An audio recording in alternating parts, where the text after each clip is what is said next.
جيتي من العجينه وطلعت لك الكوزينه في الراس، ما عليك غير بهاد الفطائر اللي اسهل والذ منهم ما كاين.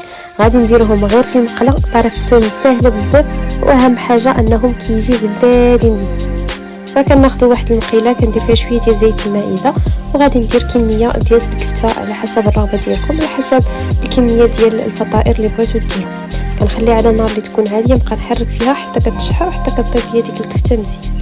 من بعد كنزيد عليها واحد البصيله اللي متوسطه ماشي دقيق جدا، واحد حبه ديال مطيشه خليتها بالزريعه ديالها قطعتها مربعات صغار، وكنخليها تشحر مع ديك الكفيته.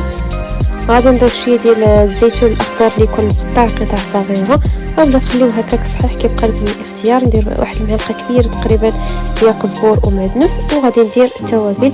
غادي ندير غير واحد المعلقه صغيره ديال التوابل ديال الكفته كتباع جاهزه، شويه ديال الملح الا ما كانش عندكم ديروا التوابل العاديه، ملح بصار خرقوم التحميره. نخلط كلشي مزيان ينسجموا دوك التوابل مع باقي المكونات، صافي كنطفي عليها وها الحشوه واجده. كناخذوا الخبز ديال التورتيلا ولا الخبز ديال الطاكوس، غادي ندهنوه هنايا بالخليط ديال المايونيز مع الكاتشوب. بالنسبه للصلصه ديروا اي صلصه كتفضلوها، ديروا صوص الجيري اللي كيتواتى معها بزاف مع هاد الفطائر. صافي غادي نزل هذيك الحشوه غادي نديرها غير في النص، وغادي نقادها هكا مزيان. بالنسبه للحشوه راه ممكن تغيروا فيها كيف ما بغيتو. غادي ندير الفرماج ديال الساندويتش، ولا ممكن ديروا اي جبن متوفر عندكم. صافي غادي نطويها على نفسها صافي وكتكون عندي واجده. صافي مباشره كناخذ المقله كندهنها بشويه ديال الزيت، وغادي نحمرهم هكا في المقله من جهه بجوج. ممكن ديروهم في الاله ديال البانيني، وممكن تحمروهم بلا زيت. انا غير كندير الزيت باش كيجي فيهم هذاك اللوين الذهبي اللي كيكون زوين. بطبيعه الحال النار تكون مهيله باش كيذوب الفرماج، وفي نفس الوقت كيتحمر. ملي كيتحمروا من الجهه التحتانيه كنقلبهم بطبيعه الحال الجهه الاخرى، وكنكمل نطيبهم بنفس الطريقه. ممكن توقفوهم حتى في الجوانب باش كيجيو هكا محمرين حتى في دوك الاطراف.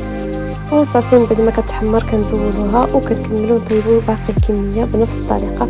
وهذا هو الشكل ديالهم السهل والذ منهم ما كاينش، كيوجدوا في اخر لحظه وكيجيو لذاذين. ديروهم هكا للفطور في رمضان فاش ما كيكونش عندكم الوقت، اولا في الايام العاديه ديروهم للعشاء، اولا حتى الوليدات المدرسه. انا غادي نعطيكم هنا اقتراح كيفاش تعطيوهم الوليدات المدرسه، غادي ينفعوكم بزاف. فكنقسمهم كيف ما شفتوا على شكل مثلثات، كنديرهم هكا في لابواط ديال لانش بوكس، وغادي نقدم معاهم حتى سلطه.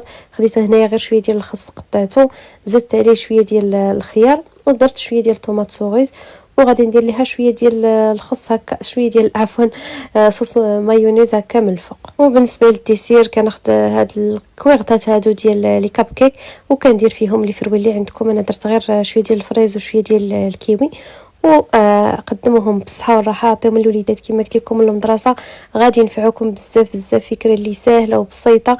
نتمنى الفيديو ديال اليوم ينال اعجابكم. الى عجبكم ما تنساوش كيف ديما توصلوا اكبر عدد ديال لايك، شاركوا مع الحباب ديالكم والاصدقاء، خليو لي تعليق ديالكم الزوينه اللي كتفرحني وكتشجعني.